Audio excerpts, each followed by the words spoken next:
Welcome to टेकोडाइल। और अपर की तरफ से एक जो है न्यू अपडेट निकल के आ रही है और ये जो है काफ़ी फ्रस्ट्रेटिंग है बहुत ज़्यादा जो फ्रीलांसर है उनके लिए भी। और डेफिनेटली इससे जो है मार्केट प्लेस के ऊपर काफ़ी इफेक्ट पड़ेगा।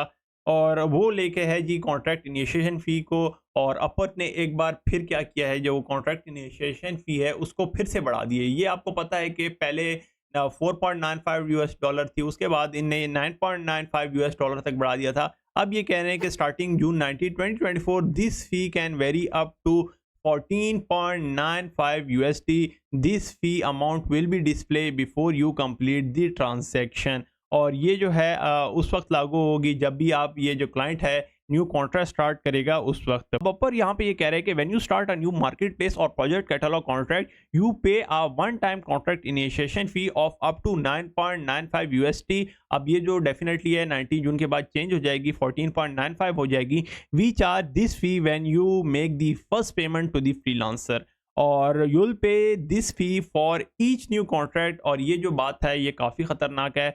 even if the contract is with a freelancer you have worked with before। अब ये है कि अगर क्लाइंट ने किसी फ्रीलांसर के साथ 10 दफ़ा पहले भी काम किया है, मगर उसको जो है ये फ़ी हर बारी अगर वो न्यू कॉन्ट्रैक्ट स्टार्ट करता है उस वक्त देनी होगी। और ये जो है काफ़ी फ्रस्ट्रेटिंग होता है क्लाइंट के लिए और इससे काफ़ी ज़्यादा इफेक्ट पड़ेगा।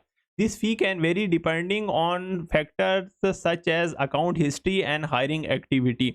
अब आपको पता है कि जो कॉन्ट्रैक्ट इनिशिएशन फ़ी थी इसमें पहले भी जो क्लाइंट था उसको काफ़ी ज़्यादा जो डिफरेंट फ़ी थी वो भी देनी पड़ती थी। अब यहाँ पे आप देखें, अगर हम इसको ओपन करें तो आपको यहाँ पे एक चीज़ नज़र आएगी कि जो प्रोजेक्ट था वो $150 का था और ये जो है पुरानी अपडेट है, आपको पता है कि ये चेंज होगी थी।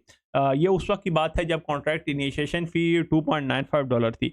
अब जो यहाँ पे आपको पता है कि जो मार्केट प्लेस फ़ी है वो भी क्लाइंट को देनी पड़ती है, उसके बाद कॉन्ट्रैक्ट इनिशिएशन फ़ी भी क्लाइंट को देनी पड़ती है और उसके बाद जो टैक्सेस वगैरह हैं वो लगने के बाद उसके बाद एस्टीमेट टोटल आ जाता है। अब आप कहेंगे कि इससे जो है फ्रीलांसर को क्या इफेक्ट हो सकता है। डेफिनेटली जैसे मैंने आपको ये बताई है कि इस तरह चेंजेस आएंगी फ़ी में, तो जो जिनकी गिग $20 $30 $40 $50 इवन के $100 की भी जिनकी जो गिग हैं उनको काफ़ी ज़्यादा इफेक्ट पड़ेगा। और जब ये क्लाइंट देखेगा कि यार मैं इतनी ज़्यादा फ़ी दे रहा हूँ और जो जो कॉन्ट्रैक्ट है वो $50 का है या $60 का है, तो डेफिनेटली वो फिर हायर नहीं करेगा या फिर और जो है या कोई और सोर्स ढूंढेगा कि कहीं और फ्रीलांसिंग वेबसाइट के ऊपर चला जाए। तो डेफिनेटली फिर इससे फ्रीलांसर को काफ़ी ज़्यादा इफेक्ट होने लगा है। और आप देखेंगे जब ये अपडेट होगी तो डेफिनेटली इसमें जो जॉब मार्केट प्लेस है इसके ऊपर काफ़ी इफेक्ट पड़ेगा। इसके ऊपर हमने रेडिट में भी देखा है, किसी ने पोस्ट की हुई थी और यहाँ पे ये कह रहे हैं कि दैट्स परफेक्ट न्यूज़। एक यूज़र कह रहे हैं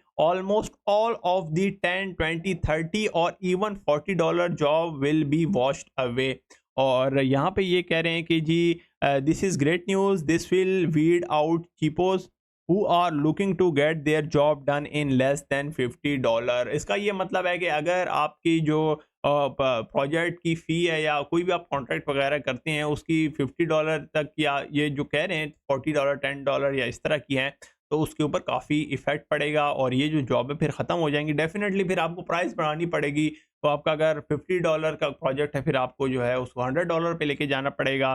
फिर डेफिनेटली फिर क्लाइंट अगर आप इतने प्रोजेक्ट की फ़ी बढ़ा रहे हैं तो स्किल भी देखेगा। तो इससे जो है काफ़ी इम्पैक्ट पड़ने लगा है। और इसके बारे में जो है क्या कहते हैं आप, अब मुझे ये नहीं समझ आ रही कि जी कुछ लोग जो थे वो $5 $10 के भी जिनके जो है कॉन्ट्रैक्ट होते थे या जो प्रोजेक्ट कैटलॉग की गिग बनाई हुई थी उनका क्या होगा। तो डेफिनेटली ये काफ़ी जो है अजीब व गरीब सी अपडेट है अपवर की तरफ से। क्या आप समझते हैं कि ये फ्रीलांसर के लिए अच्छी है या बुरी है? क्या ये क्लाइंट के लिए सही है कि नहीं? मुझे तो लगता है कि ये क्लाइंट के लिए सही नहीं है और इससे जो है जॉब मार्केट प्लेस के ऊपर इफेक्ट पड़ेगा और क्लाइंट अब फ्रीलांसर को जो है कम ही हायर करेगा अपवर से। मुझे इस तरह लग रहा है। आप इसके बारे में क्या कहते हैं? नीचे कमेंट सेक्शन में बता सकते हैं और मज़ीद इस तरह की वीडियो देखने के लिए इस चैनल के साथ जुड़े रहिए।